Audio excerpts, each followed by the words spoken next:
How's everybody doing tonight? Um, y'all welcome to Moe Factz Late Night Live. I know it's been a minute. Just want to speak to everybody right quick. Hello, Christo Oro. I think that's how you pronounce it. Judy S, Lindsay H. How y'all doing this morning? I mean, this tonight. Excuse me. Um, yeah, the website is down. Just another thing that I had to work on. I know it's been so long. Sorry about that, y'all. But just I'm gonna be honest with y'all, like I always am. I've been getting mandate proof, man. This mandate is crazy.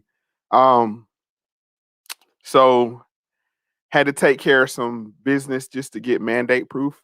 I recommend that to everybody that may be in a position where they might have to do something they not really feeling they want to do. I'll be talking about that more, but just in case you want to know where I've been. Plus, just to be honest with you, oh, Christopher. Okay, sorry about that. Christopher. Oh, okay, I got you. Yeah, so just dealing with that. Like I said, getting mandate proof. The WAP show, those two shows, they went longer than expected. Um, and so that should have really been three shows. I tried to squeeze it into two, and it may have been a product that was kind of hard to consume, being 4 and 5 hours. It should have really been three-hour shows. So yep. So what's up, Don? How you doing? And if look, y'all go check out my man Don. It's just worldview warfare. Excuse me. Um, Great stuff. It helps you out with a lot of stuff we're gonna talk about tonight. So I don't want to go too long into the introductions and explanations, but I just want to let you know where I was at. Lindsay H says, please consider doing a show episode on Oprah at some point. Yeah, Oprah weaves in and out of all the episodes. It's certain characters like that, and I call them characters just for that reason. Um, they you can't take them on as a topic, but you have to weave them in and out. I do that with Malcolm X as well. Eventually, it would be one show, but yeah. It says share to us how you deal with mandate proved. I'm not sure I understand that. Mandate, how to get mandate proof. Proof. Mandate proof. What's up, lot of chips? What's up, sophisticated ignorance? Nova Superb. I'm just any way you can make money outside your main income stream, learning new tasks, learning new skills. That's what I'm talking about, getting mandate proof. Maybe starting a small business. That's something I'm getting into as well. Maybe real estate. If that's something available. What's up, Carlton? Carlton Day One. Carlton Way One. That's one of my day ones right there. How y'all doing? Paul Lovato, Derek Birch. Yeah. So, Chaz, what's up? How you doing? So yeah. So that's where I've been, and the show is going to be back on track starting this week. I'm going to try to do a couple lives a week. Just getting in the habit of doing it. I've been working with my man Young Grump over on his channel. I see some of y'all came over here from there. If you haven't, go check him out. That's what I've been doing. So, hey, how you doing, Kendra Farmer? She says she's new here, so welcome. Welcome anybody else is new here. What peace, Goldie? How you doing? So, let's see if these sound effects is working. Uh, and then we'll get into the. So, y'all let me know if these sound effects is working. And then we'll get into. Oh, exactly. It's good to hear from all y'all again. I'm just glad y'all are here. I really missed y'all. I'm honestly connecting with y'all. I know we all going through some similar things. So she's from Grump Channel. I welcome. And look, me and Grump been doing some things, so I'm always staying busy, even though I haven't been working on my main baby. That's been the podcast with Adam Curry. That's where I've been at. What's up, Zach? So I'm not gonna hold y'all too long tonight. I wanted to squeeze this one in because my little boy, he turned 8 tomorrow. So I know it's gonna be a lot of Lego building and cake eating and those kind of things tomorrow. So I wanted to get one in tonight, and really, get in the habit of doing this. Like I said, 2 times a week. Also providing the show with you. But I'm gonna just be honest with you all. I had to get into a good headspace. One thing I'm careful about doing is coming here and speaking on this microphone if I'm not in a good headspace. So with this whole mandate, these outside pressures, dealing with the school system, we still got the kids going to school from home because we didn't feel that wearing the mask all day, what the governor wanted us to do here in the state of Virginia, we wasn't feeling that. So that's another thing I had to do. The website is down, but of course, the Cash Apps and the PayPal are both Moe Factz. The Cash App is Moe Factz, $ Moe Factz, and the PayPal is mofactz@gmail.com. The website is down. Me and my brother, my blood brother, are working on that now, getting it back up. So it's like I said, it's been one thing or another.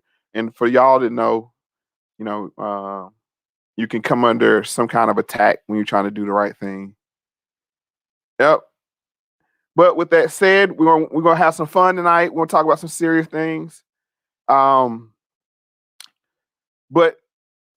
it's gonna be tied into how we're trying to be manipulated. They right, they're trying to manipulate us, and that's for a profit. Yeah, I'm gonna talk about of course I'm gonna talk about the crate challenge. But first we want to get into, I have this clip from the outtake covering the shooter on January 6th, the cop, and then the lady that got shot. This is not more about covering what happened, but how people are being manipulated with this story and stories like it. So I'm going to start this clip, and we're going to stop it as we go along, and that's what we're going to do. All right, let's get into it. ABC News with Lieutenant Michael Byrd, who it's been rumored, I think, on the internet for a while that he was in fact the individual involved here. So Michael Byrd being the black cop or Capitol Police that shot the white lady. I forget her name. I'm sorry, terrible about that. Can somebody please drop her name in the chat? And the thing is, this is not out of disrespect. I just haven't been following the story for the sake of not being manipulated and steered. I wanted the whole story to come out now that who did the shooting is out. Her name is right on the tip of my tongue. I'm so sorry about that. Ashley Babbitt, that's it. Thank you very much. And I'm going to show the hypocrisy of how this is being covered. But like you all know, I don't really get into the weeds of a story until it's completed. Thank you, Deep Impressions. Deep Impression is always giving me some value by posting the Cash App and the PayPal in there. And like I said, this is a value for value. So we're gonna get back into this and break it down. So we got the two guys from Outtake, Clay Travis and Buck Sexton, speaking on this topic. But he is the Capitol Hill police officer who shot Ashley Babbitt in the neck. Now, Clay and I've had some background in law enforcement and baseline tactical training. Clay obviously is a lawyer. We wanted to go through some of this and really, first of all, they couldn't have tried to make it a more favorable platform for Officer Byrd's narrative. You'll hear that yourself. We want to take this though piece by piece and address for me, the whole thing is outrageous because the politics involved are quite clear. So, Robert Morgan said Buck Sexton, former CIA, and he said he was law enforcement. And this is a fact. The reason why I use this clip, I'm always selecting about what clips I use. But the reason why I use this clip was him being former law enforcement / intelligence, and then Clay Travis being a lawyer. So we're just going to hear the legal side of it. And like I said, I'm not getting into the legalities of it or what happened. What I want to do is show contrast of how these stories are being covered by the mainstream media and how they're being used as tools of manipulation on both sides to get people in their emotions, um, and possibly cause mass hysteria, which I think we're under, and the political implications behind that. So that's where I'm going with this, and then of course it's going to feed into some other topics that we're going to talk about tonight. I don't have a long list, but we're going to get through it and really discuss it. Clear in terms of how this has been handled, but let's start with Michael Byrd saying that he showed tremendous courage in the shooting. Okay, so Michael Byrd being the black Capitol Police officer shooting Ashley Babbitt being the veteran unarmed white woman in the Capitol.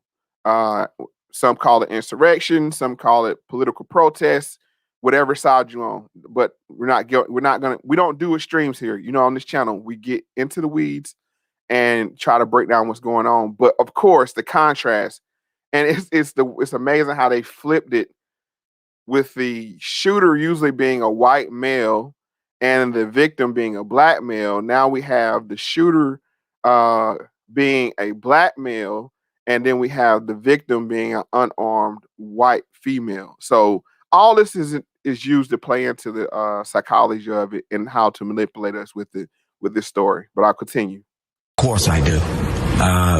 That is a very vital point, and it's something that is frightening. I believe I showed the utmost courage on January 6th, and it's time for me to do that now. All right, so just before, let me make sure I give everybody a trigger warning before we get started.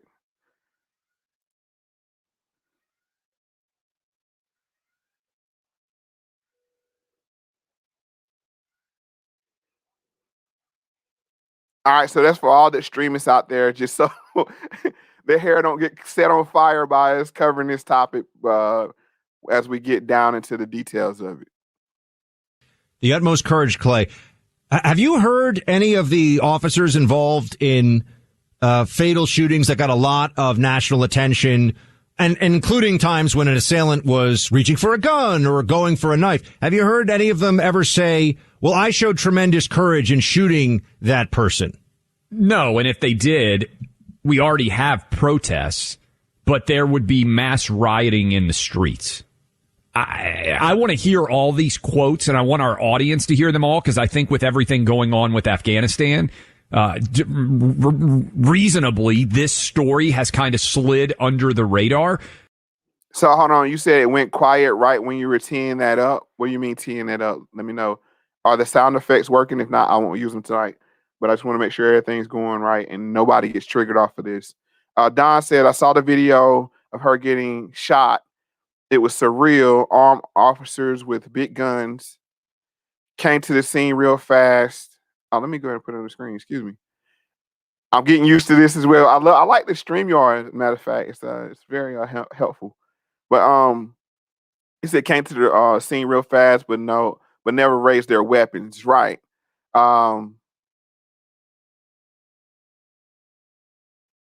Somebody said, "Oh, Shazy, how you doing, Shazy?" She says, let's see. She says, I'm discombobulated, thought the shooter was an old white male. And that's right. That's the narrative. But in this case, since they're flipping it, they had to have and I'm not going to say had, but in this case, they're going to, what's the word I'm looking for? Highlight the fact that it was a black male who shot a white female. And they're going to play off that to play us off each other. So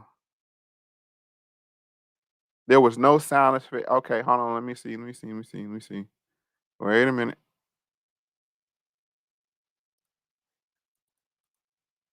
I won't use them, but how about now?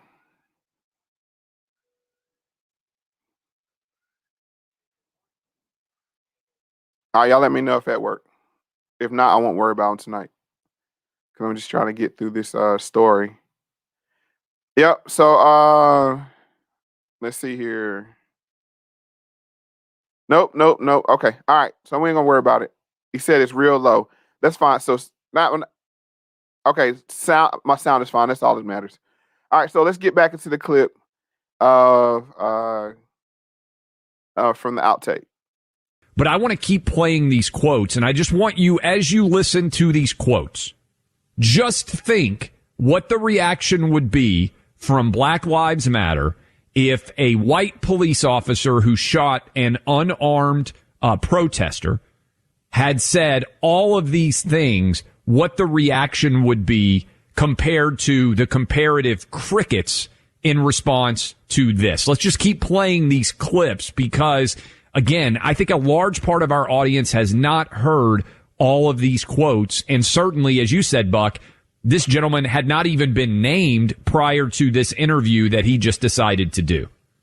All right. So let me ask the live chat. Press 1 if you think this will be covered in the same way if it had, during the Black Lives Matter riots, protests, mostly peaceful protests, if there had been a white officer that shot a black woman that was coming through maybe one of the office buildings or stores, a white officer had shot a black female, do you think it will be covered in this same way? Press 1 if yes, press 2 if no. I want to see where we're at on what the temperature is in the live chat right now.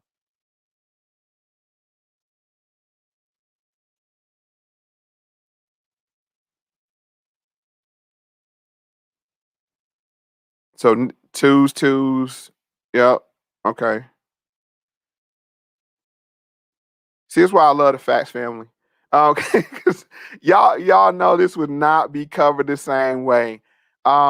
Especially going this long without knowing who the identity of the officer was that actually did it, right? I mean, because usually when you have an officer, typically the news puts pressure on the police department to release the tapes, to release the identity of the officer, to release the status of the officer, whether you've been suspended or not. But for this long,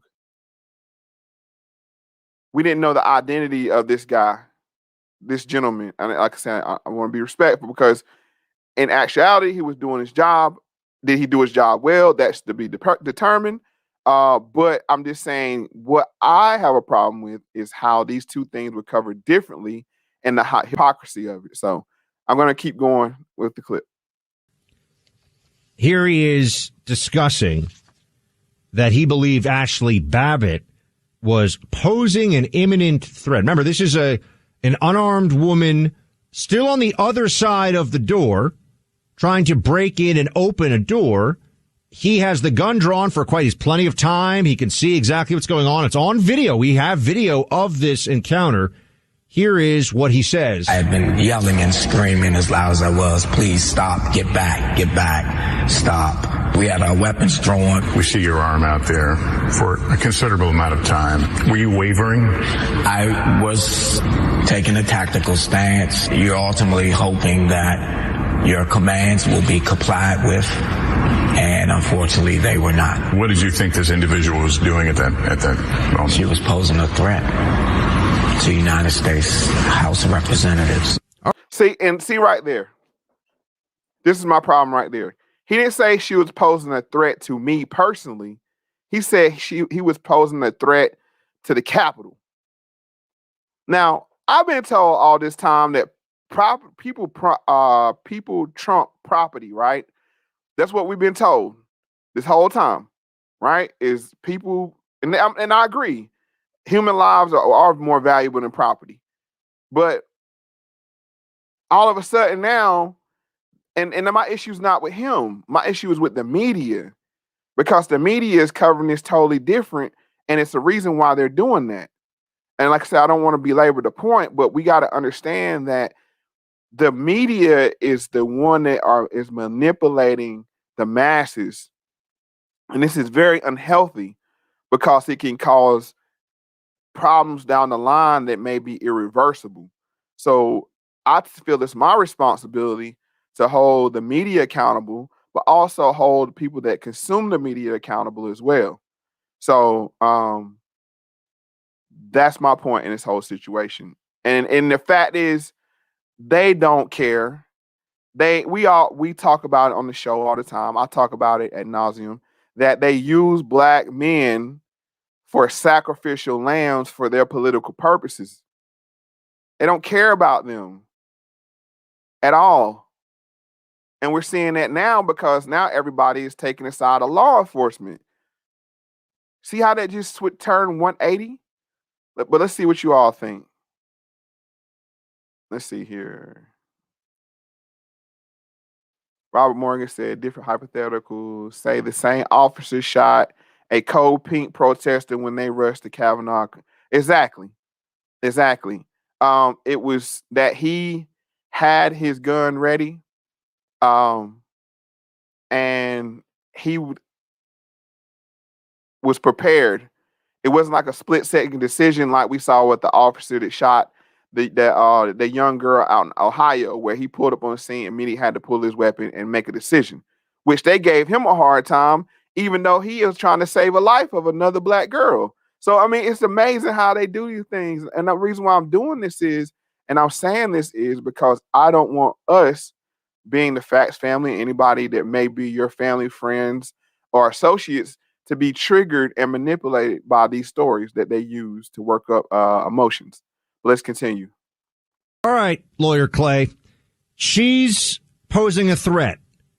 How is she posing more of a threat than we can see in the video? There are people all pressed against the door. So under this use of force justification that's very specific, it seems, to this circumstance. And by the way, I've been all morning, I've been checking in with law enforcement friends. And I want y'all to pay attention. Pay attention to what he's about to say. Hey, shout out to Young Grump. If you ain't subscribed to his channel, please go over and subscribe to his channel. But I want y'all to pay attention to this use of force conversation they're having. Yes, who are back the blue guys. Matter of fact, I'm going to back it up just so we can hear in context. Was taking a tactical stance. You're ultimately hoping that your commands will be complied with, and unfortunately they were not. What did you think this individual was doing at that moment? She was posing a threat to United States House of Representatives. All right, Lawyer Clay. She's posing a threat. How is she posing more of a threat than we can see in the video? There are people all pressed against the door. So under this use of force justification that's very specific, it seems, to this circumstance. And by the way, I've been all morning, I've been checking in with law enforcement friends of mine. Yes. Who are back the blue guys. And they're the one, they say you hit a Capitol Hill police officer in the head with a rock or something, you know, you got to serve time. They back law enforcement. They say this is something else. Clay, if that's the use of force justification, could this officer have unloaded his whole clip and shot 8 people up against that door? They were all posing in theory, a threat. yes. In theory, yes. And look, why he lay everybody down? They all coming through the door, right? They're all posing a threat to the Capitol, as he says. They're all posing a threat to him, his personal self, but he picks and chooses to exercise, you know what I'm saying, his decision to use lethal force on one person, but not them all. So, I mean, it just, the story just seems wild. I'm not going to go into this too much longer, but let's go ahead and get into and listen to a little bit more of it. All right, he said she was the first, right? She was the first, but everybody else, he should have bucked them too. I mean, if that's what his, if that's where his head was at, I mean, I would have been more understanding of that, just me personally. But you know, it's just like I said. But we're not getting into the weeds of legality and all those things. We're getting into how the media play this thing out. They left the shooter's name unmentioned for so many months. They wouldn't have done that with any other way. So yeah, Chad, that's a good point. They did fall. Okay, Chaz, that's a good point. Right. I mean, they did scatter once the one shot was fired. But like I said, it's just that if that's the case, I'm just saying that more people should have been shot or nobody should have been shot. You just can't shoot one person in that case. That's just my personal opinion. But let's continue. In theory, that's the point, Buck, right? And again, I don't like when we put ourselves in a position where we have to microanalyze every single police officer in the moment. But I do think that we need to apply consistent standards that are equal to all police officers. We've said this for a long time. Look, I am a steadfast believer that we need more police officers. Defund the police, the dumbest argument that's made in the 21st century in American political life. And see, that's why I use this clip from Clay Travis and Buck Sexton, because they're pro law enforcement officers. So they would typically back the law enforcement officer, but in this case, they're not. And that's why I say it's a great, fascinating case study, because it's like everything is flipped 180 across across the whole narrative. Because usually it's we want to say Republican, conservatives, whoever that's backing the law enforcement, and it's the liberals / Democrats / whoever that's backing this person shot. But in this case, if you just switch the labels around, it would be totally seen different. And that's why I'm using this. Don said she was the only person climbing through at the time. More officers were ready to go, just not at the immediate scene. Let me see. Every time her role it goes away. After she got shot, no one else tried to go through the broken doors. But Don, what I'm saying is that doesn't fit the narrative that there was this insurrection. I mean, if that's the case, and we're using his standard of action, a bunch of people should have got laid down. That's all I'm just saying. It doesn't work the way they're trying to spin this narrative. And like I said, I'm not getting into the legalities of who was shot, who should be justified to be shot. None of that. What I'm getting into is the fact of how people's perception of this situation is, and also how if the shoe was on the other foot, and say for instance at the CNN building, how they were trying to break into there. If there would have been a white cop that was shot, one of those people breaking into the CNN building or any government building at this time, or tearing down government statues, all hell would have broke loose. So that's all I'm pointing out, is just the hypocrisy and how they're covering this subject. So we're going to play a few more minutes of this, and then we're going to keep moving. But every police officer is not perfect. And certainly, I can't even remember, Buck, hardly ever a police officer come out and basically call himself a hero for shooting an unarmed woman, or man for that matter. And that's the thing. Like, she was unarmed. So if we're just using the standard of if somebody's unarmed, they're not fair game. And this is an issue that I have with this is an issue I have with how law enforcement is given a wide more privileges than the private citizen. The private citizen has to be a clear threat to you. There had to be, in certain states, whatever state you live in, that threat has to be coming at you. It can't be going away from you, blah, blah, blah.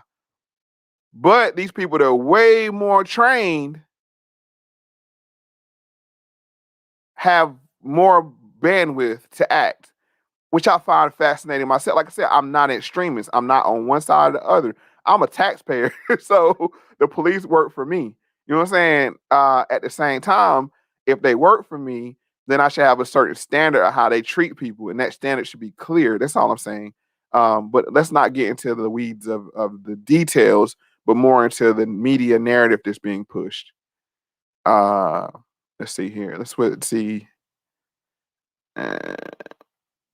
Yeah. Let's keep going. I can't remember it ever happening before. And I'm thinking to myself, what would the response have been in the media if that had ever happened? I think we have one more clip of this gentleman who fired the shot that killed Ashley Babbitt that we should play, where he says basically, Buck, if I'm not mistaken, that he saved countless lives based on his choice. Well, it's disheartening if he was in the room or anywhere and I'm responsible for him. I was prepared to do the same thing for him and his family. Would you have his back today if you were so assigned? I sure would, because it's my job. Sorry, Clay, that's on me. I fired the wrong one there. But that was in response to the question about Donald Trump saying that he's a murderer. Trump said that Lieutenant Byrd's a murderer, but to the one that you brought up, he did say he saved countless lives. According to law, it does not. I know based on my training and my policy, what I did was appropriate. Have you continued to question your actions that day? I knew that day. I followed my training, and I spent countless years preparing for such a moment. You ultimately hope that moment never occurs, but you prepare as best you can. I know that day I saved countless lives.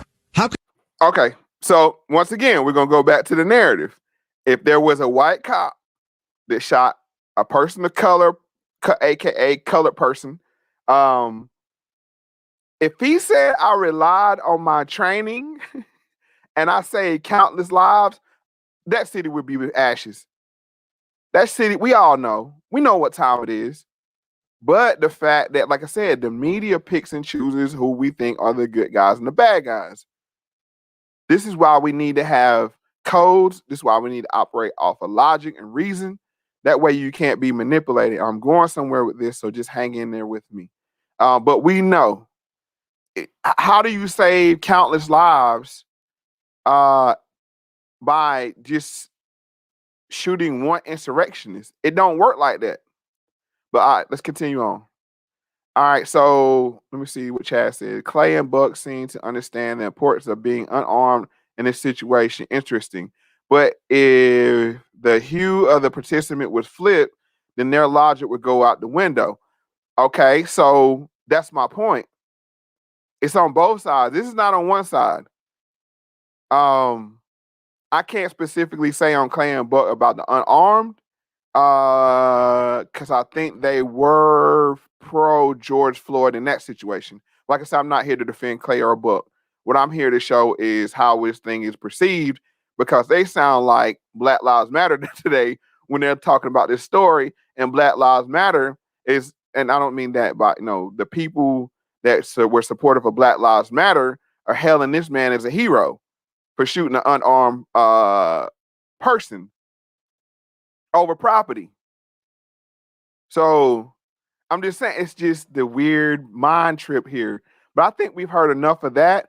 What I want to do now is go back into an older case, and this is involving Officer David Dorn, that was actually shot during the Black Lives Matter mostly peaceful riots. And we're going to see from here how it was covered again by Fox News. Let's get into it.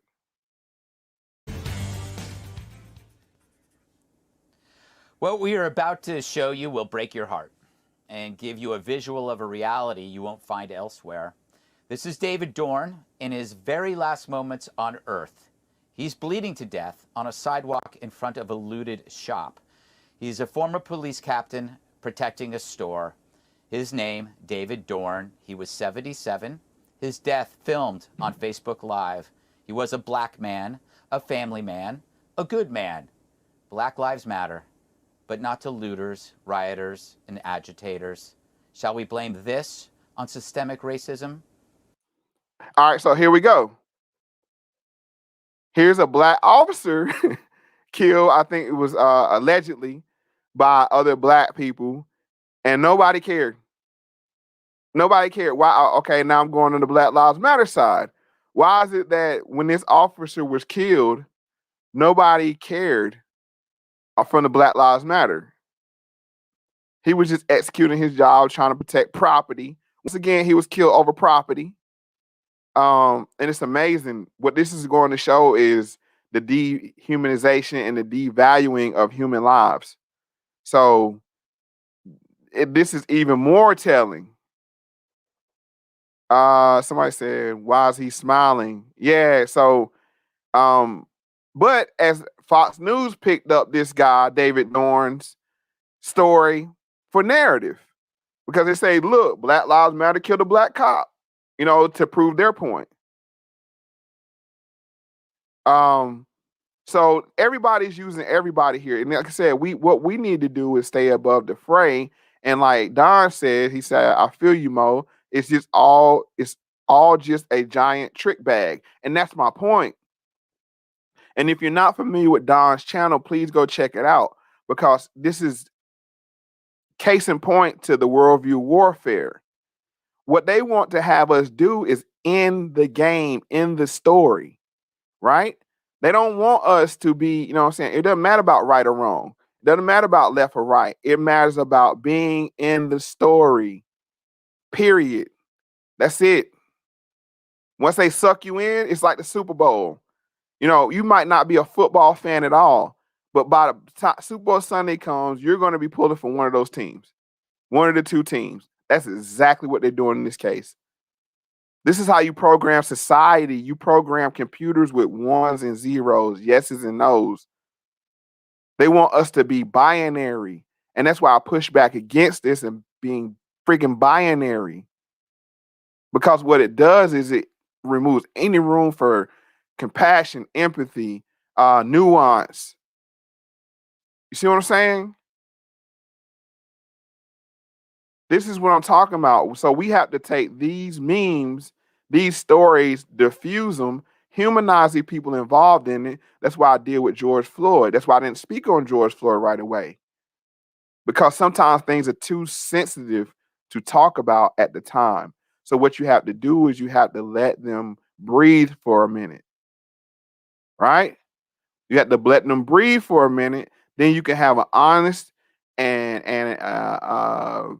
have a conversation that's free from offense.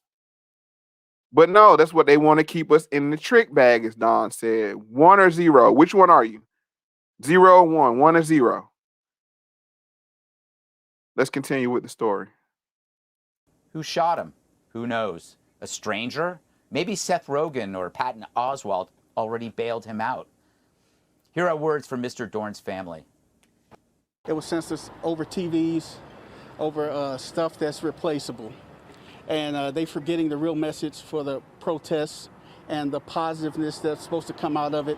And we get this negative light that's shown on a situation that really needed light to be brought to it. I just hope that the person that did this, that they come forth or whatever, because this is just so senseless. And I'm a population for the crime. I'm tired. Fact is, fealty to the mob begets only more of the mob. Redefining bloodlust as justified leads to death. And so it goes on and on, but I just want to cover one spot in this. Let me see where it is.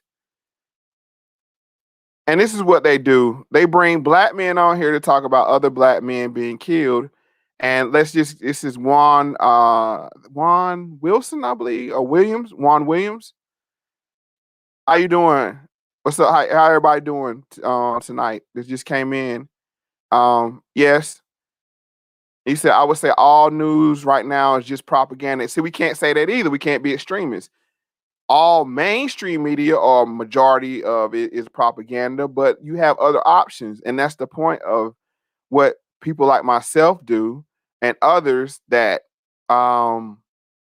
we actually get into these stories and try to defuse them and have a honest conversation about them, because we don't want to get into the binary thing and the extremist thing as they do. All right, so let's listen to this point from this point in the video. you didn't see anybody helping him. You just saw his body bleeding out and people filming it. Yeah, I mean, it's horrific. I don't think there's anything to say but that this is a horror show.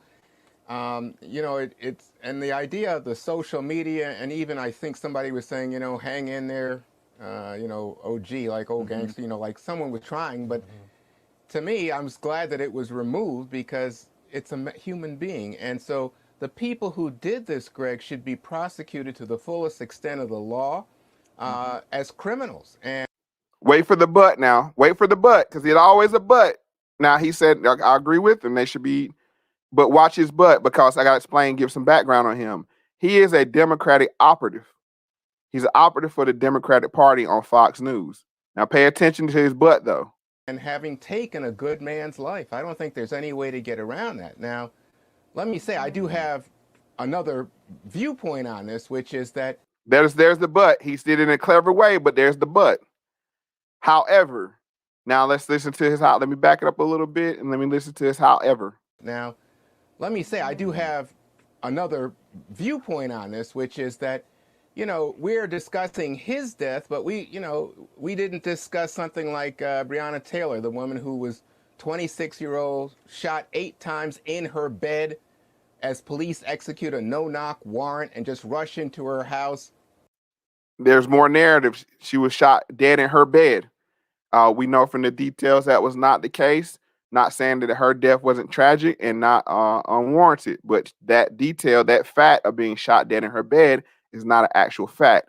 And like I said, he's deflecting away from these riots, from these people caused the death of this officer, David Dorn. He wants to deflect from that and go into the Breonna Taylor case, which is fascinating because if we looked at Breonna Taylor, Ashley Babbitt the same way, they are, are similar in some cases, in ways not, because Ashley Babbitt was clearly breaking the law, and Breonna Taylor was in her bed, but yet and still we have a officer of the opposite racial persuasion kills a woman, and they're looked at totally different.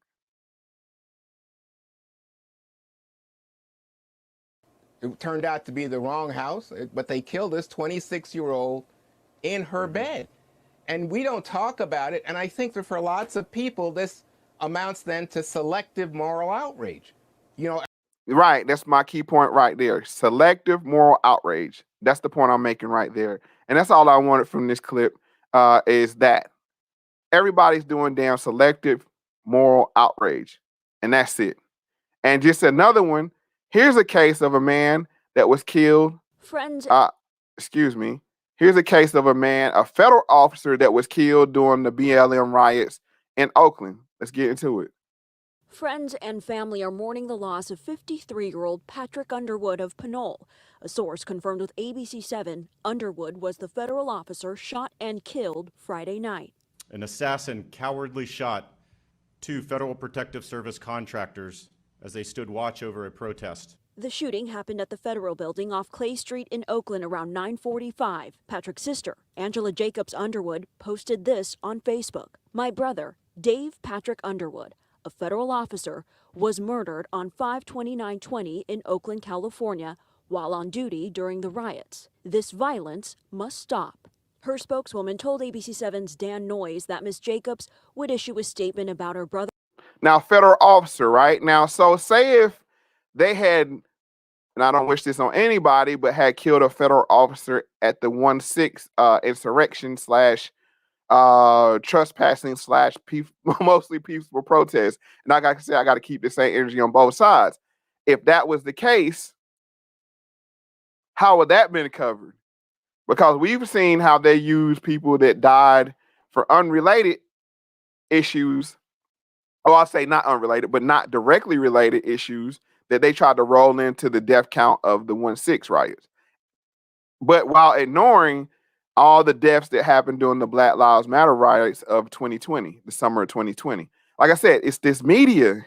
It's the media, and I'm getting somewhere. I'll let this clip finish, though. Others passing on Sunday.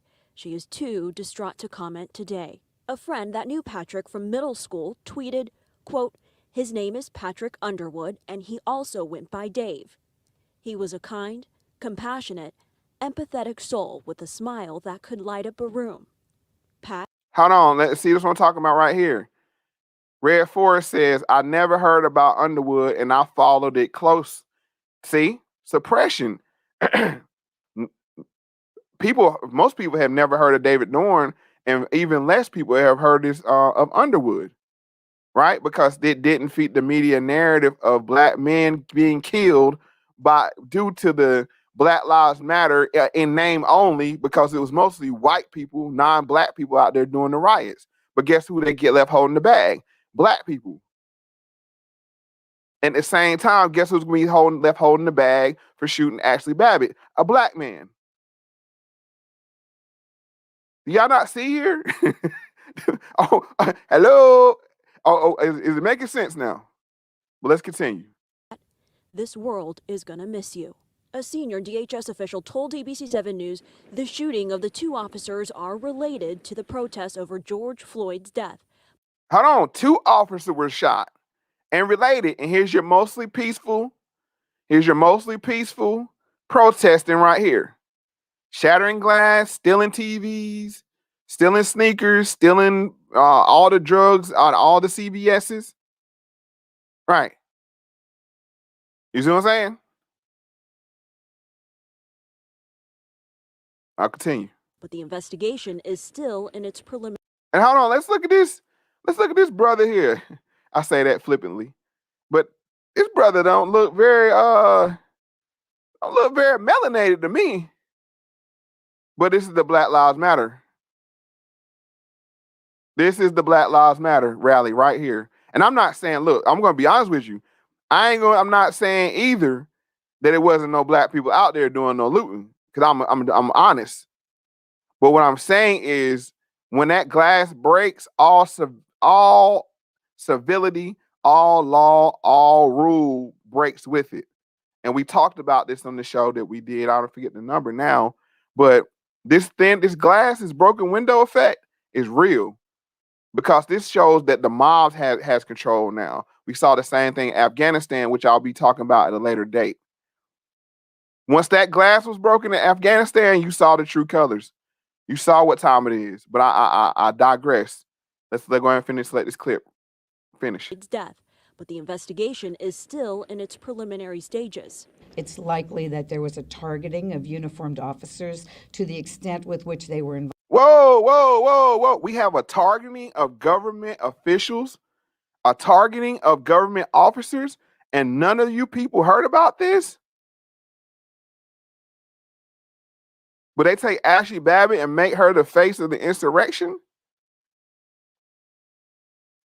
And I'm going to say this. I just got to keep it 100.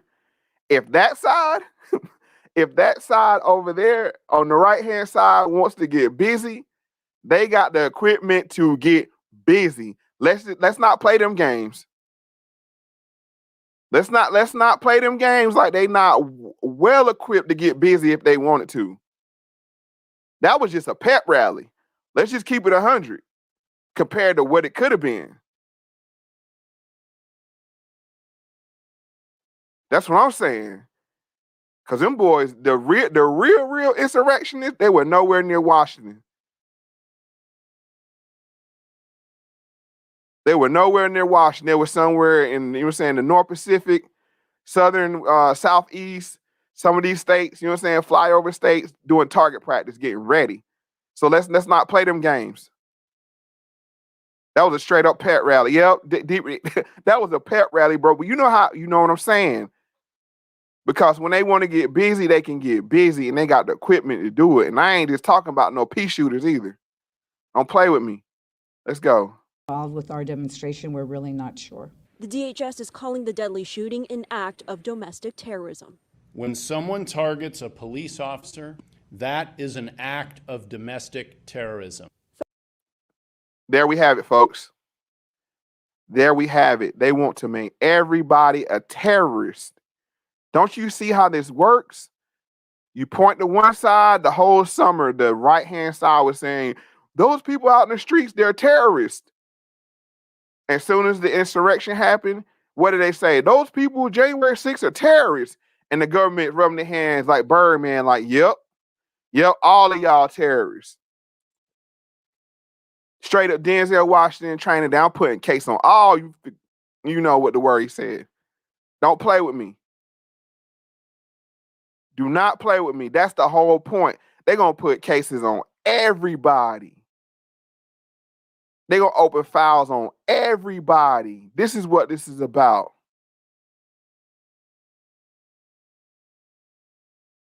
Come on, man. But let's go to the next video, because this is what this is all about right here. Menticide begins with the...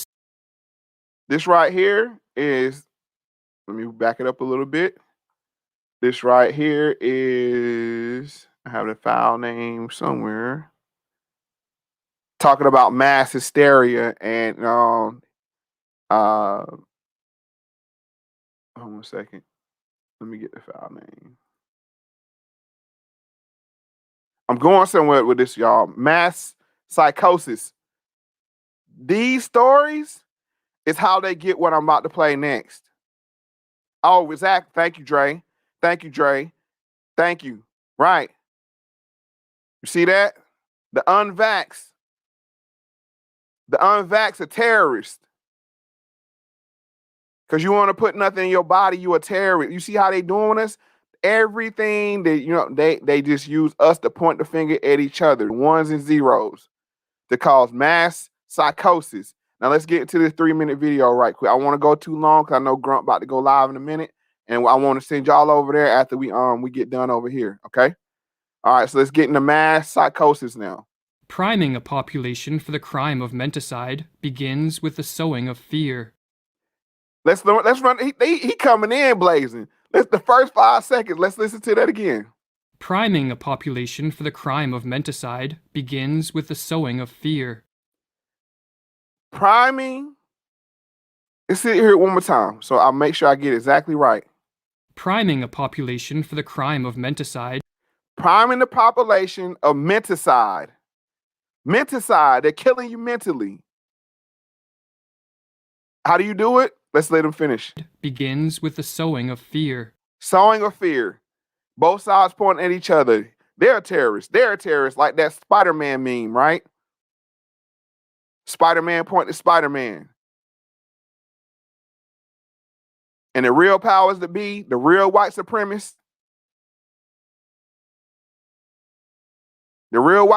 ready to mop everybody up. Don't play with me. See, y'all, this is not a game. It's not, that's not like, that's why I don't take this stuff lightly. This is why I do what I do. Because I have family members that you can't even talk to because they've been victims of menticide. Talk to them, Kevin. Menticide.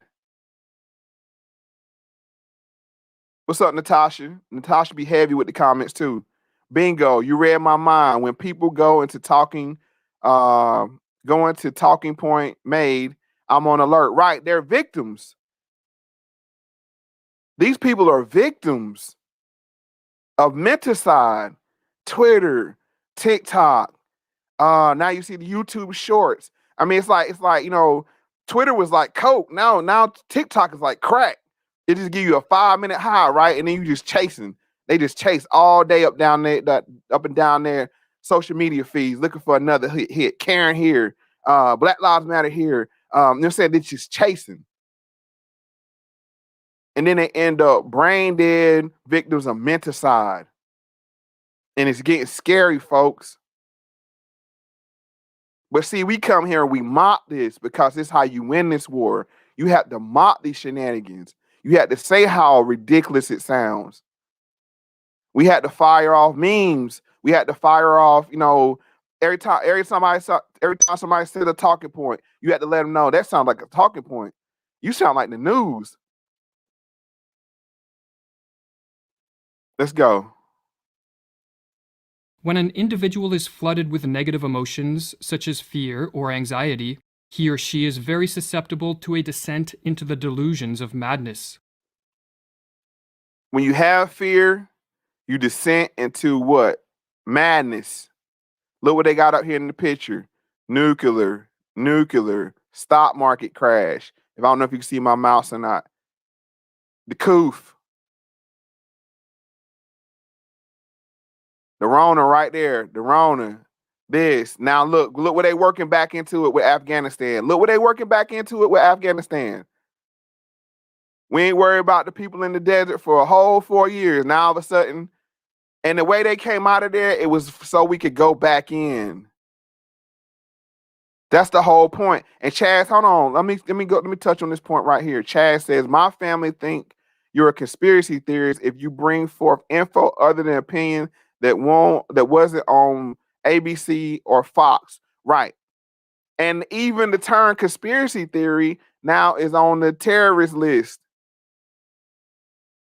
You feel what I'm saying? Your own folks might turn you in like, oh, that boy a conspiracy. I love Chad, but baby, they done got to you. You know what I'm saying? Like, that's how they do you. They look at you, and it's sad because you want to hug them. It's like the family. Like, I'm talking about your family, but Chad, your comment related to me because it's the same way here. Sometimes you just want to hug people, like, man, like snap out of it. But they too far gone. And it's like this. If you wake up somebody, and this is where our responsibility comes in, Factz family. If you try to wake up somebody too fast, like you sleeping, and somebody just grab me, like, hey, shake you. What do? First thing you do is grab them. Because you don't know if it's an attack. You don't know what's going on. You deep in the sleep. We have to be careful how we wake these people up. Because what you might end up doing, I see it all the time, people go from one end of the spectrum to the other end of the spectrum. They go from a 1 to a 0, or from a 0 to a 1. And that does no good either. So y'all about to start hearing a lot from me. Like I said, I had to get my thoughts together. I had to get my mind cleared. I had to make sure, like I said, when I come here and speak, it's to help people. It's to help people. I enjoy what I do. Now, don't get it wrong. I enjoy what I do. And like John said, he said conspiracy theory was a construct of the CIA in 1962. Right. That's exactly right.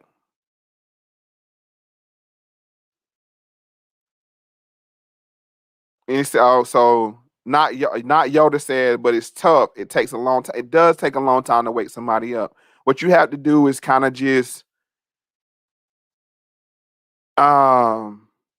it's like, remember that scene? I don't know if you all seen Color Purple or not, but remember that scene when Mr. tried to fix the breakfast for Suge Avery and he took it up and she threw it against the wall?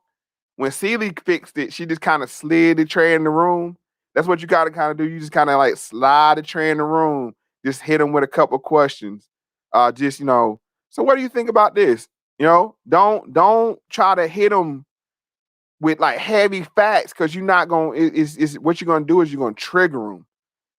And you're going to get that natural canned response of, oh, you're a conspiracy theory, or you're this, or you're that, just that natural response. Just ask them a question. Like, so what do you think happened? If that's the case, then how is this different? Just like we're talking about the police officers. If it's okay for this cop to do this, why is it wrong for him to do this? All right. And just leave it as a question.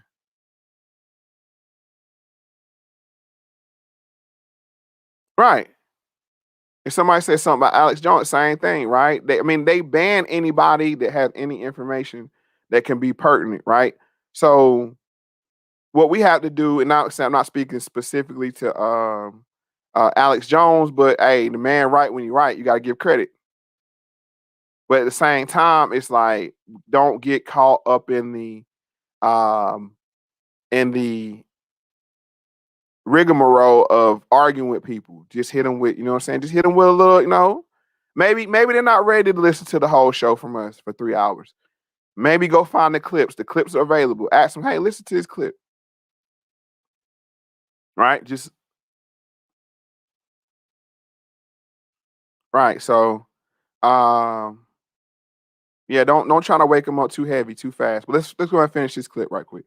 Threats, real, imagined, or fabricated, can be used to sow fear, but a particularly effective technique is to use waves of terror. Under this technique, the sowing of fear is staggered with periods of calm. Look at this chart.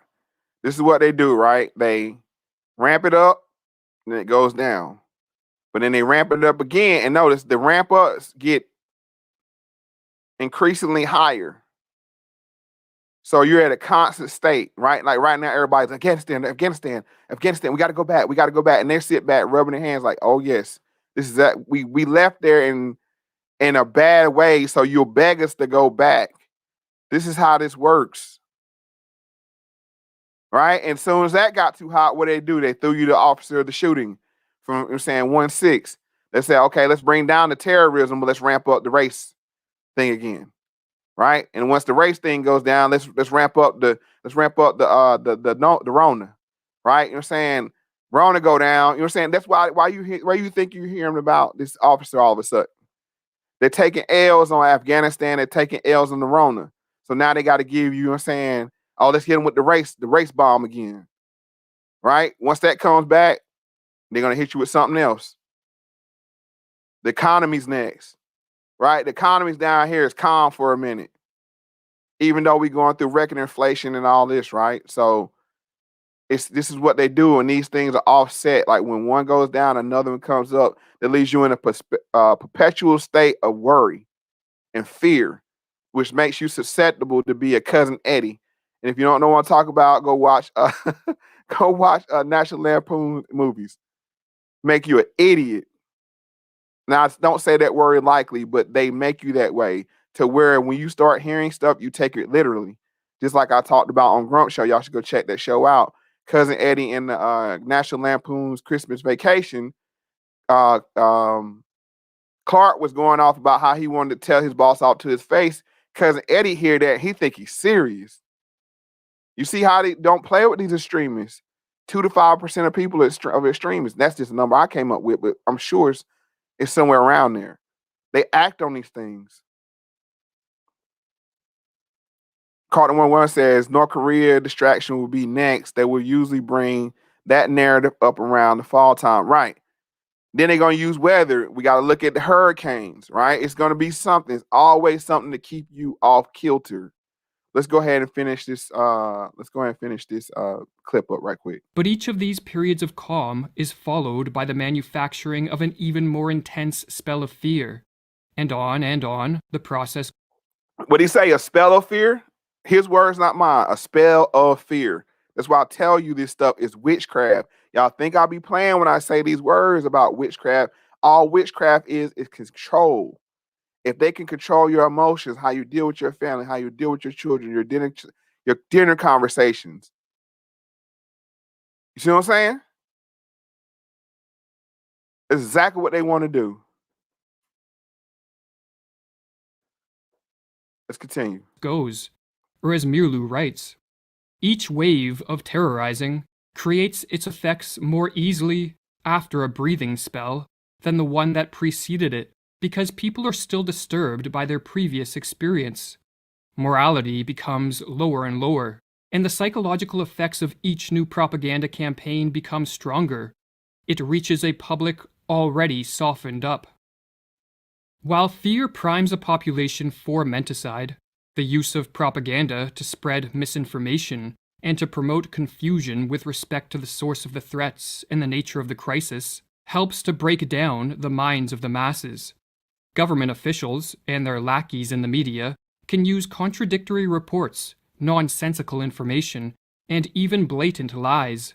As the more they confuse, the less capable will a population be to cope with the crisis and diminish their fear in a... See, the more they confuse, the less you're likely to be able to cope with what's going on. And just the appearance of who the president is right now is very unsettling. It's very unsettling to see that kind of person. And I don't mock Joe Biden as far as with his mental health, because I have someone very close to me that shows the same size as him. So I don't mock him on that. But at the same time, seeing him act like that behind that podium is very unsettling to people. And it's his own form of manipulation in itself, just seeing him there in that position. But I continue. A rational and adaptive manner. Confusion, in other words, heightens the susceptibility of a descent into the delusions of totalitarianism. Or as Mirlu explains, logic can be met with logic, while illogic cannot. It confuses those who think. Let's stop there for a minute. Logic can be met with logic, while illogic cannot. Right? That's why now you see. Hold on for a minute. Now you understand why they're trying to get rid of logic. Math is racist. I know I harp on this one, but this is what it is. They're trying to get rid of math because math is based in logic and reason and reality is you can quantify things. They want us to be emotional, right? They want us to be emotional and be illogical, which puts us into a state of confusion. When you're in confusion, then you can be manipulated. Logic, math is racist. Justice doesn't mean law anymore. Justice doesn't mean law. Justice doesn't mean legal or law or upholding, whatever the laws are. It's what feels good. Now, how do you measure what feels good or feels right? Oh, yeah, it felt right. Oh, that's what justice feels like. Well, no. What does the law say? The law says X, Y, Z. Okay, hold me accountable to that. Because we saw that with Bill Cosby. I don't care how you feel about the topic of Bill Cosby. The law says you cannot be judged, being held accountable for a crime twice. But guess what? We didn't go off of logic. We went off of illogical. That's why that was allowed to happen. For a whole other host of reasons that we'll be getting into a later date. But that's what they want to do. And then like Andrea was saying, she was just trying to have a simple conversation with her college professor. And guess what? She was met with talking points. That's mean you being programmed. Let's continue. Straight. The big lie and monotonously repeated nonsense have more emotional appeal than logic and reason.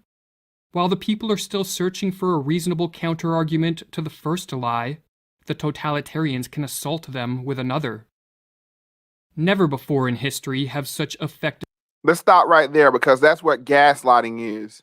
That's like, have you ever been in an argument with a liar?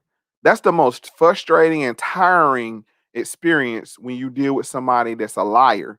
Because as you're trying to dissect and diffuse the first lie, they hit you with another lie, then another lie, then another lie. And then you start to question your own mentals. Like, are they that big of a lie or am I crazy? Then they have you all kiltered. There's no way you can win the debate or the conversation or whatever point you're trying to prove. This is gaslighting, folks.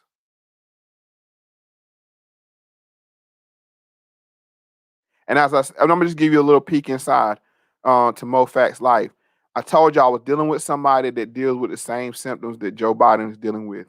And what I had to realize was this person was unintentionally gaslighting me because they deal with memory loss issues. So you say something happened one way and you know it happened that way, but they don't remember it that way. And then they suck you into their reality. But it's their reality for a reason because they're sick. This person is sick and I love them to death, but they're sick. And it breaks my heart because it's like, I can't reach you. This is what gaslighting does. It makes you emotionally tired to the point where you can't reach the person and then you don't even feel like, it really has a mental effect on you. But I digress, but let's go ahead and finish this clip. Means existed to manipulate a society into the psychosis of totalitarianism.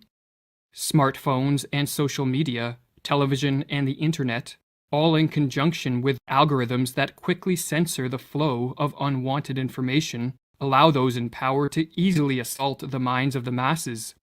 What is more, the addictive nature of these technologies means that many people voluntarily subject themselves to the ruling elite's propaganda with a remarkable frequency. As he said, they nudge you right off this clip. And I think face to the screen said, and the irony of that name, face to the screen. He says, speaking of gently nudging people in the right direction, I want to try to share presentations like with the guy at work, carefully, so far, so good. I still have the job, right? And that's what I'm saying. Don't beat people over the head. Just engage them with some with a question. Like, what do you think about that? Oh, interesting. So that's an excellent point. And that's what we have to do because they're being nudged right off the cliff of sanity. This cliff represents sanity, and they get caught up in this loop, especially with how the Rona went. See, the Rona put people into isolation chambers. being their house, and all they had was the television. A lot of people, and I sometimes took this for granted, but I had to realize that a lot of people took this for granted of having family around and loved ones around. A lot of people got isolated in their homes by themselves and was cut off from society. And the only outlet they had was social media or watching the news or television. This is real, folks. This is real. This is really real. And I'm not some Superman that's immune to it. So what I have to do is digest news in digestible chunks. When I say I go down a rabbit hole, I have to be careful to tether myself when I go down that rabbit hole so I don't get stuck and become what they use the term radicalized. I know that term is thrown around, but that's when you go off the cliff of sanity into the illogical. Let's go ahead and finish up with this clip.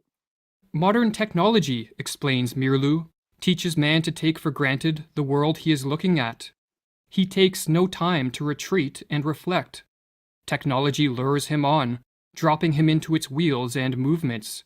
No rest, no meditation, no reflection, no conversation. The senses are continually overloaded with stimuli.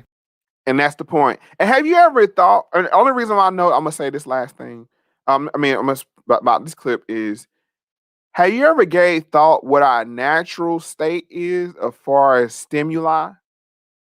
If you ever been in nature and been like actually in true like nature and just the quietness of nature and the subtle impulses, like we have harsh impulses and triggers with media and our current modern life, bells and whistles and horns and pings from the phone and advertisements with shocking and stimulating music and this stuff. When you actually go out in nature, because when I moved, I live, in the country now, and listen to the birds and just the subtle sounds of it. That goes to show you that the human brain is not meant for all those stimuli. They're not. That's why it's jarring.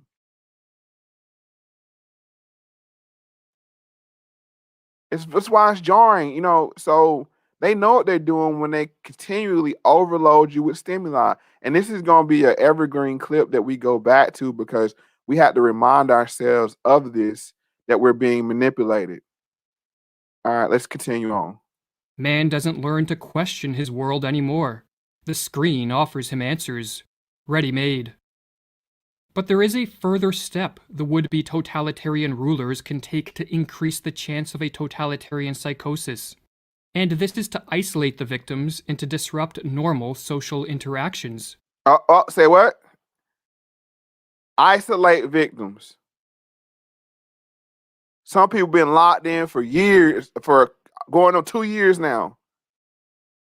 Now it might be their city open back up, but they're afraid. That's why with the mask thing, like we know the science behind the mask, right? But at the same time, when you go out, what's it? And I know people get frustrated. They're like, well, we shouldn't have to do this. I understand that. And I'm not talking about the law or legality. What I'm saying is if you know you're dealing with people that it's triggering to them to see you without a mask, why not put one on? It's your choice. Do what you want to do. It's your choice. But as for me, I'm not trying to trigger an old lady that got diabetes and high blood pressure. You know what I'm saying? She got to be out because she don't have family to go shopping for. So she has to be in the store. And she's praying that the Rona don't get her. And she sees you coming down the aisle without a mask on. And she sets her into a state of fear, into a state of panic. Is it worth it? Now, at the same time, my kids, I'm keeping my kids out of school because I don't think it's healthy to wear a mask for 8 hours straight. But if you're just running in for a gallon of milk or a loaf of bread, help that old lady out. You know what I'm saying? And if you don't want to do that, go shopping for her. That's all I'm saying. Let's continue. When alone and lacking normal interactions with friends, family, and coworkers, an individual becomes far more susceptible to delusions for several reasons. All right, so that's it on that. And I'm going to show you where this takes effect now. So I know everybody was like, whoa, whoa, whoa. I thought we were going to talk about something else and not this. Okay, now we're about to go there. This is where you end up at with the constant state of manipulation. Milk crate challenge is TikTok's latest trend, but as much as you think you may know how to conquer this dangerous feat, you may want to think again as it's caused more harm than good. Let's get into it. The popular saying goes, there's no crying over spilled milk, but within about 60 seconds of opening the TikTok app, you'll quickly find that there's actually a lot of crying over spilled milk crates happening. That's right, the newest viral challenge has taken the internet, as well as hospitals by storm, after many attempt to put their best foot forward only to end up with their worst injury lying dead ahead. In case you don't know what we're talking about, this challenge, which was reportedly first showcased on Facebook, later making its way to TikTok, garnering a collective 15. See what I'm saying? This is what I'm talking about right here. They can show this stuff on the news or show this stuff on social media, and people will go and climb on friggin' milk crates just to be seen, just to be loved, just to get attention.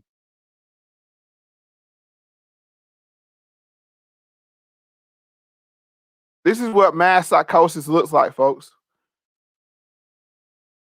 This is what it looks like. Because they so much want to be loved and sure and appreciated and recognized. And this is what it looks like.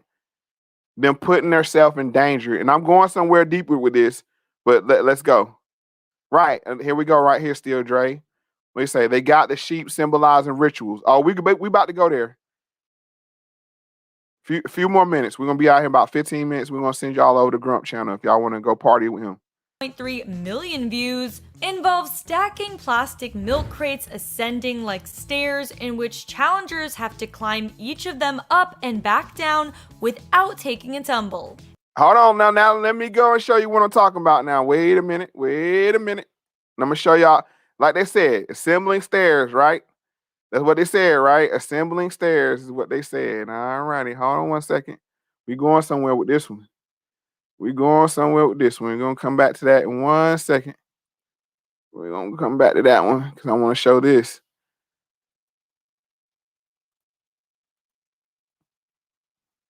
Does this look familiar to y'all? This is what they do. They climb the stairs to reach the top. For what? For money, recognition, power, privilege, everything. You see what I'm saying? Y'all see where I'm going with this? This is the same. This is the same mentality that these people climb this step with to make it to the top. They, skip, dive, hide, connive, everything, right? Just to make it up here. And it's a very slippery slope. And the further you get up these steps of this beast system, the harder it gets. And even when you get to the top, then you get stuck. Y'all see what I'm saying now? When you get to the top, you get stuck. Now, let's go back to this video again. Let's go back. And let's just say people ending like stairs, million views, involves stacking plastic milk crates ascending like stairs in which challengers have to climb each of them. See, once you get to this top, once Bill Cosby gets to the top, once Harvey Weinstein gets to the top, once R. Kelly gets to the top, they knock the crates right out from under you. One wrong step, here you are at the very bottom again. And it didn't go for celebrities either, folks. Once you take that jab, worked all your life to get to the top of the crates in your field, at your job. It's like, oh, we got one more step for you. Let's go ahead and take this jab right quick. Let's see how dedicated you are. Get to the next step. Oh, but hold on, T. Hold on, Tyler. Whoa. And see, he's just hanging on at the top of the crate for himself. You see what I'm saying? Everybody can get the crates pulled out from under them. On this pyramid over here, I'm showing you. Let me go back to it again. When you get here, once you get up there, look, they could pull that crate off under Fauci at any time. They could pull that crate off under Bill Gates. Look at what they did to Bill Gates. Pull that crate off on him. Hey, wasn't Bill Gates hanging out with Epstein? Oh yeah, Epstein, right? Charlemagne the God, what they got over him? He hanging on in them crates. See, and that's why I'm saying we can't look at. I know a lot of people like, look at these dumb people. They just want to be famous. They just want to be seen. Yo, people that you look up to. The people that you look up to is hanging on by a crate for dear life. This is what this is about. If you understand Skull and Bones, if you understand the brotherhood, if you understand whatever you want to call them, they got to have dirt on you. Because they can push that crate off and under you at any time they want to. And they stack the crates. You don't even stack your own crates. It looks sound when you walking up this path. It look, oh, it's 30, it's 30. Whoa. The taller you get by physics, the taller you get by physics, the harder it is. Let's continue on. Up and back down without taking a tumble. And let's just say people are failing miserably, so much so that they're... Look, that's Charlemagne the God right there. That's Charlemagne the God right there. He at the top of, of his pyramid. Right? And he thinks so. But check this out. Look how he wobbling. even ending up with... Every time he hears Spanish fly, every time he hears something wrong, right? Look, because he know that fall is coming. severe injuries. Bam. Multiple people have failed on the first few steps alone. See, you can fail on the first few steps. It ain't that hard of a fall. You dust yourself off. You get back up there. Right?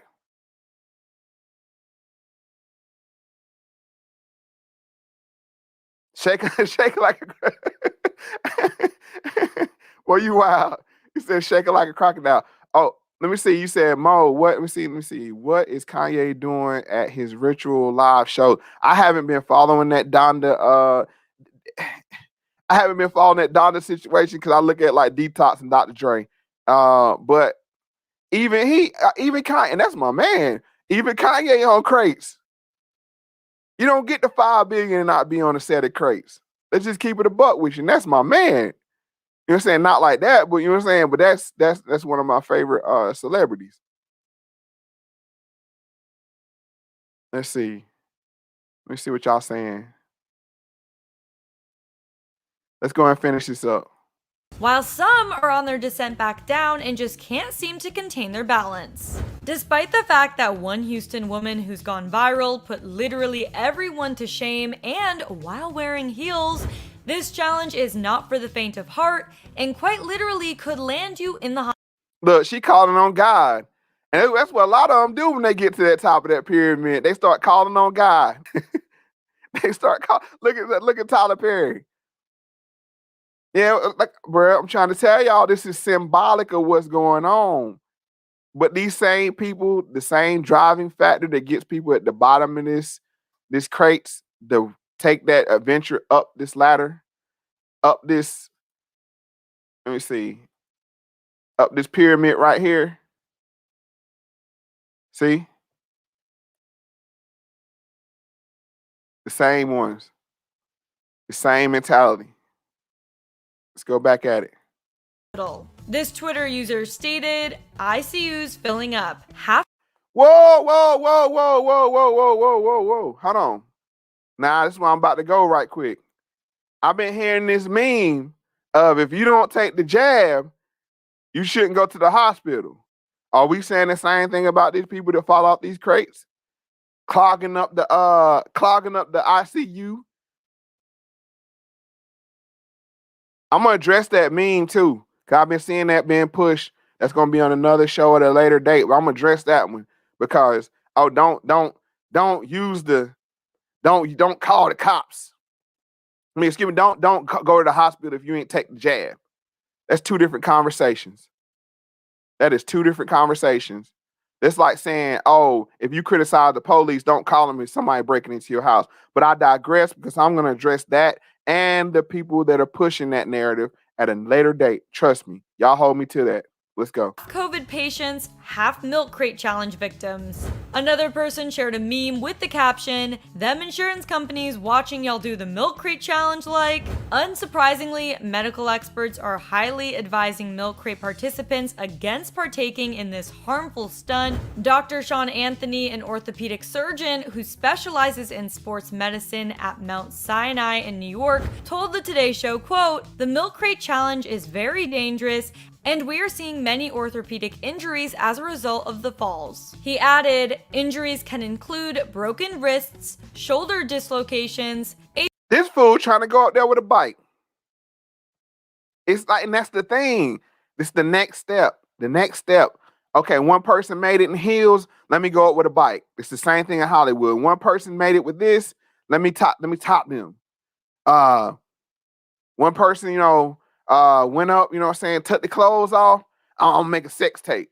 Next one say, you know what? I'm gonna bust it open wide for the devil in my video with blood and tennis shoes.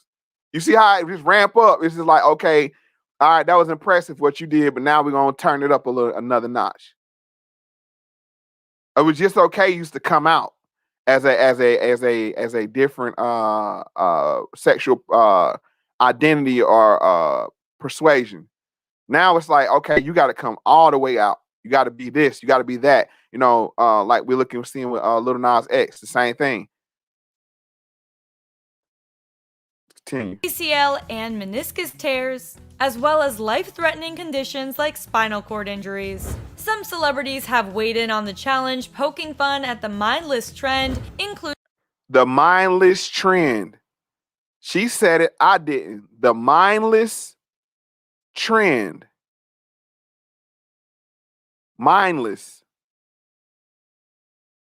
including Snoop Dogg, who made a recent appearance on Jimmy Kimmel Live with guest host Stephen A. Smith when he commentated one challenge, and I'm not gonna lie, his play-by-play had me rolling on the ground, but not as hard as this dude. And see, hold on, let me go back, because you think they're mocking them. No, they're encouraging them by covering this story because it gives it more gas, and then it makes people want to do it more. He said, "Little who what?"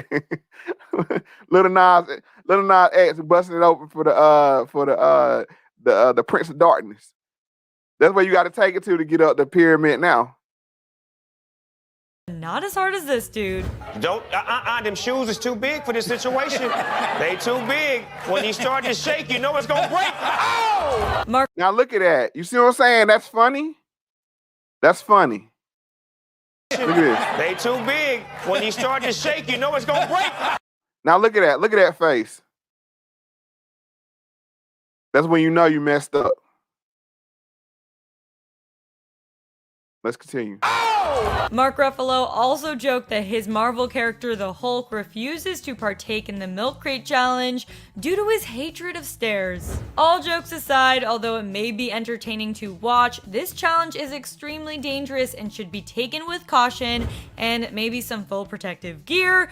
Hold on. Should be taken with caution? Shouldn't the news be warning them that, hey, climbing up crates can severely injure you and you shouldn't do it? If we're using the same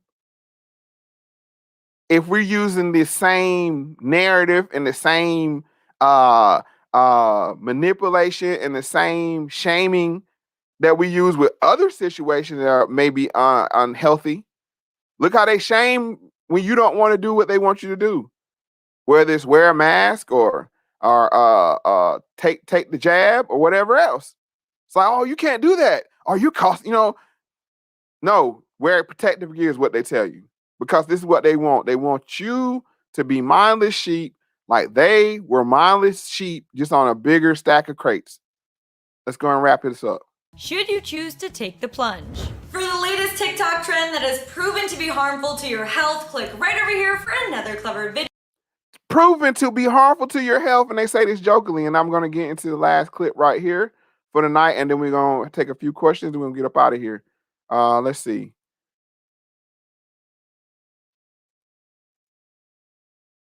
Crate challenge video. Let's see. And I tell y'all, when it gets two things I want y'all to pay attention to. When it gets to local news or black radio or mainstream radio, then they're really pushing it to the they're really pushing it to the masses. So now listen to what he said. Now she just said this is dangerous and is gonna surely end you up to be an injury. Now listen to what the brain dead local news says, which is the main progenitor of spells for most people. I love seeing these milk crate challenge videos, and you guys keep sending them to me, so keep them coming. He loves to see them. They keep sending them to him. Keep them coming. Keep them coming, idiot. And if you haven't heard what we're talking about, it's this viral thing of people getting hurt, falling off a milk crate. The idea is to stay on the milk crates. Right. Hold on. He loves to see it, but he knows that they're falling off, hurting themselves. What is it, a sadist? I mean, like, honestly, he just said he loved to see it, but it's people falling off, hurting themselves. Get the hell out of here. Climb up and then back down. But Jason Carr in the carport, a lot of folks. Bro, I gotta say this right here. Even to be mentioning this man's name in the same sentence is an honor, because you know what I'm saying, he broke it all the way down. But let's listen to see how the unwashed, I mean the powers that be, or they think so in their little world, think about the unwashed sheep and the unwashed masses. Are not successful and honestly look like they're breaking arms and legs in the process. Tell you, in case you couldn't tell by all the viral videos, federal officials are now letting us know the milk crate challenge is a bad idea. The warning comes as videos like these rack up millions of views across social media. It shows attempt after attempt of people trying to. And look at this guy. That had to hurt, but he gave the thumbs up. Watch this. Yeah. It shows look, he's embarrassed, but he still gives a thumb up because he know he looked like an idiot. God bless him. Rad Granddad said everybody loves a good wife. We do. But what's troubling to me is when people do this stuff in mass. This goes to show you that the apparatus that motivates people like this is very powerful and very dangerous. Rad Granddad. We all do like to see a good wipeout. Every once in a while. That's probably some defect in our human code of compassion. But like I said, it's more of the bigger picture here. Attempt after attempt of people trying to walk up and down a staircase made entirely of milk crates, which are not stable, and most end in spectacularly painful fashion. Doctors do not recommend it, and the Food and Drug Administration is also discouraging people from participating in this foolishness. Hold on. The FDA has time to assess the milk crate challenge when they're putting God knows what into people's bodies. They have the bandwidth to look into the crate challenge. I can't even finish. The FDA has the time to look into the crate challenge when they pumping people full of experimental substances. Experimental being not a loaded term, but that's what it is. Experimental. It's an experiment. Come on now. I asked this question. Would you buy experimental meat or drink a bottle of water that had experimental on it? But I digress. Let's continue on. The agency weighed in after comedian Conan O'Brien tweeted, "Waiting for FDA approval before I take the milk crate challenge." See what I'm saying? This is the same person, Conan O'Brien. Oh, you gotta get it. You gotta get jabbed. But now it's a funny, waiting on the approval. And then they have time, these clowns over here. Although we regulate milk, we cannot recommend you to try that. Perhaps enjoy a nice glass of 2%, and return all those crates to the grocery store. Now, here's another question. Where the hell all these crates come from? That's what I want to know. Where did all these crates come from? Just like all them bricks back in the 2020 summer. Where did all these crates come from?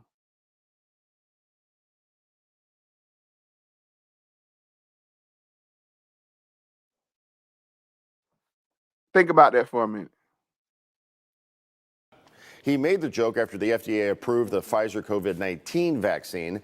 The FDA tweeted a response saying they can't recommend the challenge, and saying perhaps I'll enjoy a nice glass of 2% and return all those crates to the grocery store. Here's the other point about this that I saw on social media. All these fools are doing this and breaking their faces, arms, and legs, and then they go to the ER, but all the beds are full from COVID. I shouldn't Not laugh. a good time to be wiping out on milk crates when the hospitals are full of COVID patients. Look, he got triggered. Hold on, let me run that back right quick, because he got triggered. Now, let me listen to what the guy said at the beginning again. I love seeing these milk crate Oh, challenge I videos. love to see it. And you I guys love keep to see sending it. them to me, so keep them coming. Keep them coming. And then he says at the end, these fools. I shouldn't Not laugh. a good time. And then they go to the ER. This that I saw on social media. All these fools are doing this and breaking their faces, arms, and legs, and then they go to the ER, but all the beds are full from COVID. I shouldn't Not laugh. a good time to be wiping out on milk crates when the hospitals are full of COVID patients. See, and he shamed him. The white guy shamed the black guy because he said, even I shouldn't have said I like to see him. Ah, that was a bad idea. Come on, knock it off. Let's go ahead and wrap this thing up. I enjoy y'all coming out. I think we got did we get to 100 tonight? I think we did. It was a great night. Like I said, you're gonna be seeing more of this. I like this little format. I like going to StreamYard. It allowed me to do things in a lot more simpler and smoother method than my other previous options. Yeah, like Steel Drake. Yep, the same thing. The Popeyes chicken sandwich, right? Toilet paper. List goes on and on and on and on and on. So what about when they say the run on the bank challenge? Go get all your cash out the bank now. What happens then? You feel what I'm saying? It's not the crate challenge that I have a problem with, because people can do what they want to do. We all have free will. My question is, what kind of apparatus is that?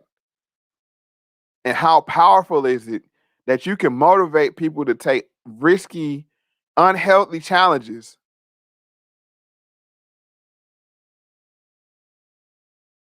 Right. Somebody said TP was, toilet paper was pure MK Ultra. A ready check test. And this is a ready check test. This is what they do is a stress test. All right, let's see how, all right, the sheep, we had a rough week. We had Afghanistan. We had, this. Let's stress test the sheep. All right, the sheep's still strong. The magic's still strong on the sheep. That's when you see these things pop up. Right? Black Lives Matter, mostly peaceful riots was a stress test as well. Let's see if we can get them out in the streets. Okay. All right. We can motivate them anytime we want to. Thank you, AD. I love you too. Appreciate that. She said, I love you, Mo. Can't wait to hear your thoughts about vaccine passports rolled out in our big cities. I think they're a bad idea and they suck. If you want to hear my short answer to that, how you gonna tell people you can't eat? Don Lemon don't have a problem. Excuse me. Donald Lemon doesn't have a problem with that. Yep. But all these people are crate bait. That's what they are, crate bait, and that's why I titled the show this. Because even the people on high, right? Even these people at the news station, he had to bow down when he was checked with the COVID card. With that said, I'm going to take a few more questions, comments in the live chat, and then we're going to get up out of here. Hopefully, y'all go over to Young Grump's channel to see what he's talking about. He's going to be cooking tonight. He already started at 10, and I think he's going to be rolling with 2 shows. I might even make a stop through there to see what's going on with him. Yeah, I got you. Not a crate idea, right? Let's see who else. Oh, I appreciate that. Whoever posted that on where it go? Somebody posted it on No Agenda Social. Yep. So you can catch this live. I would say this: follow me on Twitter, Instagram. I'm gonna have to get on TikTok eventually because that's where we're trying to win hearts and minds at. We have to go to where the people are with that. Also, please go subscribe to my man Don. We're gonna be having a conversation here soon on the channel to talk about his very, very referenced, well studied, deep thought book, and he has videos that support his book, so you can catch it on Amazon. His YouTube channel is just worldview warfare. Very, very intelligent young brother, doing great things. Let's see what else. He said, "Bruh, my job told me I can go protest if I wanted to." Right, you can go protest, but you can't make a choice what you do with your body, though. Let's see. Natasha said, "Wow, that's sick. How they speak with these silly grins about the awful behavior." Right, right. It was a joke.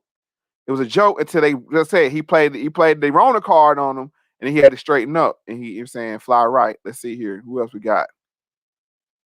He said, "China shipping fake vaccine and fake COVID cards to sell." Hey, look, I'm gonna tell you like this. That's gonna be a trick bag in itself. I see these fake COVID cards being like the PPP loans. It sounds like a good job. It sounds like a good idea at the beginning. But if you get caught one of the bad boys, it's gonna be another reason to get you jammed up. I would highly suggest against that because it's gonna be made a law that if I had a crystal ball, I would see this being made as some kind of serious law of some kind of fraud.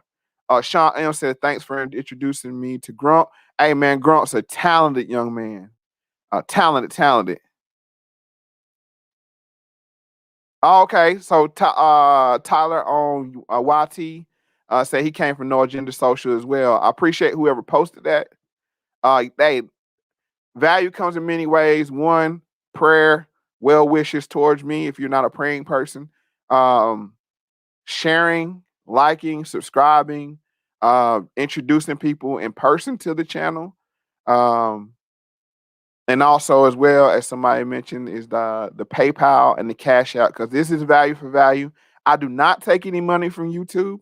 I appreciate YouTube providing me a platform to say my piece, and it's a fair exchange. They give me a platform to say my piece, and I don't take any money away from them. I am supported by the people, and I speak for the people, including myself. He said, Will Moe ever show? I'm thinking his ID if he gets richer. If I get rich, that would be even more reason for me not to show it. You know what? I'm contemplating that. But like I said, it's not that I'm hiding, because if you wanted to find me, everybody can be found. And I'm not undoxable. My point is, one reason I don't show my face is to provide my family some anonymity. Two is I don't want to get in the way of the message. That's my number one reason. Now, if I thought my image and likeness could contribute to the message, I would definitely do that. Oh, okay. DC Girls, I appreciate that. I have to say thank you to her. She posted on No Agenda Social. Yeah. So it's not like I'm hiding. If somebody wanted to find me, they could. But I don't think anybody has that ill will towards me to dox me. I hope not. But if they do, it's no biggie. You know what I'm saying? I'm not hiding. I'm just enjoying the anonymity for my family, and also not getting in the way of the message, because it's message for me, not the person. Let's see. Oh, it said, "Thanks for the great bill, Mo. Enjoy the rest of your evening." Y'all do the same as well. I'm gonna go through these last few comments. Please, hold on. Matter of fact, let me go ahead and, since I infringed on his time, I'm gonna be fair and send you all over the link to Young Grump's channel. 1 second, let me get his channel link. Because when we go out of here, that's where I'm headed as well. I don't know if I'm gonna participate, but at the same time, I would like for you all to join him. 1 second.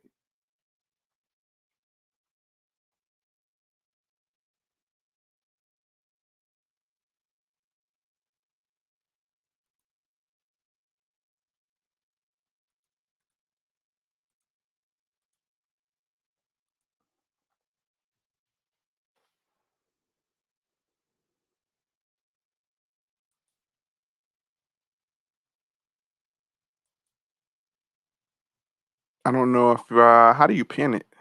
Can I pin it to the top? Anyway, that's his channel. Young Grump. It's spelled like it sounds. Young Grump, Grump. Y'all go check him out. I appreciate everybody. Let me make sure I get acknowledge everybody else. Thank you for the encouragement. Hey, I appreciate it. Thank y'all for showing up tonight on Last Minute. And like I said, I'm trying to, y'all let me know the schedule. I'm thinking about doing Moe Mondays and Facts Fridays. I think that'll be the best 2 days because begin the week and end the week with me. Y'all let me know if that works for y'all. Yeah, y'all go check Grump out. Yeah. You say I'm gonna check for him.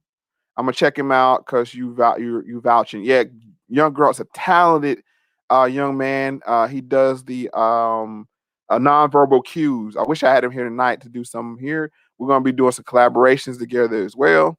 But yeah, y'all go check him out. And as I always say, pay attention to everything and the truth reveal itself. All right, y'all have a good night. Peace.